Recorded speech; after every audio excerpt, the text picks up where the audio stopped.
करेंगे। एक कहावत है, अगर मेहनत करने से ही सब कुछ हासिल होता तो जंगल का राजा शेर नहीं बल्कि गधा होता। जी हाँ दोस्तों, मैं बात कर रहा हूं स्मार्ट वर्क और हार्ड वर्क की। इसका मतलब अगर आप हार्ड वर्क कर रहे हैं तो आपको सही डायरेक्शन में हार्ड वर्क करना चाहिए।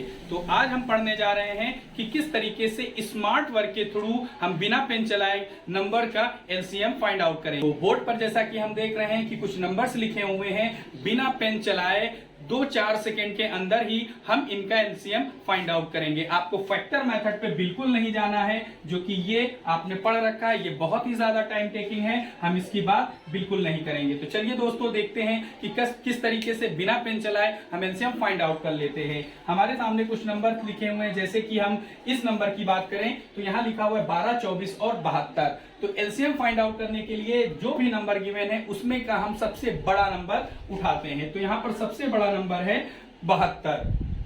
अब करना क्या है, दोनों छोटे नंबर्स को चेक करेंगे क्या वो बड़ा नंबर उनकी टेबल में आता है या नहीं आता है। तो हमको पता है कि 12 के पहाड़े में 72 आता है 6 बार में, और 24 के पहाड़े में भी 72 आता है कि 24 दूना 48 और 3 72 होता है। तो इस केस में अगर बड़ा नंबर जो है बाकी दोनों छोटे नंबर की टेबल में आता है तो बड़ा ही नंबर आपका एलसीएम हो जाएगा। जी हाँ दोस्तों, बिना पेन चलाए हम इस तरीके से बताएंगे कि गिवन नंबर का एलसीएम कितना होगा। चलिए चेक करते हैं एक और नंबर, उसी के नंबर लिखा हुआ है 9, 4, 36 और 12। इसका एलसीएम कैसे फाइंड आउट करेंगे, तो इसका बड़ा नंबर जो है वो है 36। अब हम चेक करेंगे कि बाकी के नंबर क्या उस नंबर में आते हैं। 9 के पहाड़े में भी 36 आता है, 4 के पहाड़े में भी 36 आता है, 12 के पहाड़े में भी 36 आता है। तो इसका मतलब यही जो बड़ा नंबर 36 है वही इस गिवन नंबर का एलसीएम हो जाएगा। चलिए एक बार और देखते हैं, उसका अगला नंबर है 150, 100 और 300।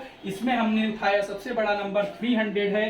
तो हमने देखा कि जो छोटा नंबर है 150 उसका डबल जो है वो 300 होता है, और 100 की टेबल में भी 300 आता है। तो इस तरीके से ये जो 300 है वही गिवन नंबर का एलसीएम हो जाएगा। अब हम एक नंबर और चेक करते हैं।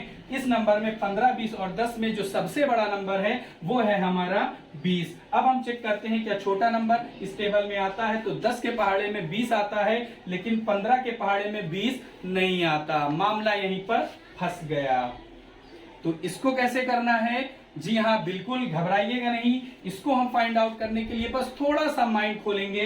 हम जो वही बड़ा नंबर है उसका डबल करेंगे और चेक करेंगे डबल करके कि क्या वो उस नंबर की टेबल में आता है। तो 15 के पहाड़े में 40 नहीं आता, 10 के पहाड़े में 40 आता, लेकिन 15 में नहीं आता। तो इसका मतलब ये नंबर नहीं हो सकता। अब इसी बड़े नंबर का 3 गुना करेंगे तो इसका ट्रिपल जो होता है वो होता है 60। अब हम इस 60 को चेक करेंगे। 15 के पहाड़े में भी 60 आता है, 20 के पहाड़े में भी 60 आता है, और 10 के पहाड़े में भी 60 आता है। इसका मतलब यही जो है हमारा एलसीएम हो गया। एक और है यहाँ पर 8, 16 और 24। हम इसको चेक करने जा रहे हैं। तो सबसे बड़ा नंबर हमने उठाया 24। अब हम इसको चेक करेंगे। 8 के पहाड़े में 24 आता है, लेकिन 16 के पहाड़े में 24 नहीं आता। 8 के पहाड़े में तो 24 आता है, लेकिन 16 के पहाड़े में 24 नहीं आता। तो क्या करना है दोस्तों, जी हाँ वही हम इसका डबल करेंगे। डबल नहीं आता तो ट्रिपल करेंगे, 4 टाइम्स करेंगे। ऐसे ही हम नंबर्स को चेक करते जाएंगे। तो 24 का डबल कितना होता है, 48 होता है। अब हमने देखा क्या 48 इनकी टेबल्स में आता है। तो 8 6 48 होता है, 16 3 48 होता है, और 24 का डबल भी 48 होता है। इस तरीके से 48 इस गिवन नंबर का एलसीएम होगा। तो जी हाँ दोस्तों, आज हमने सीखा कि बिना पेन चलाए किसी भी गिवन नंबर का एलसीएम किस तरीके से फाइंड आउट किया जाता है। उम्मीद करते हैं बहुत अच्छे से आपको ये चीजें समझ में आ गई होंगी। अब आपको करना क्या है, आप अपनी कॉपी लेंगे, कुछ एलसीएम्स उसमें से निकालेंगे, चाहे आप नेट से फाइंड आउट कर लीजिए या कोई किसी बुक से, और उसके बाद इसी मेथड के थ्रू आप एलसीएम निकालिए। इसको सॉल्व करने में अगर कहीं भी आपको प्रॉब्लम आती है तो कमेंट बॉक्स में जरूर बताइए।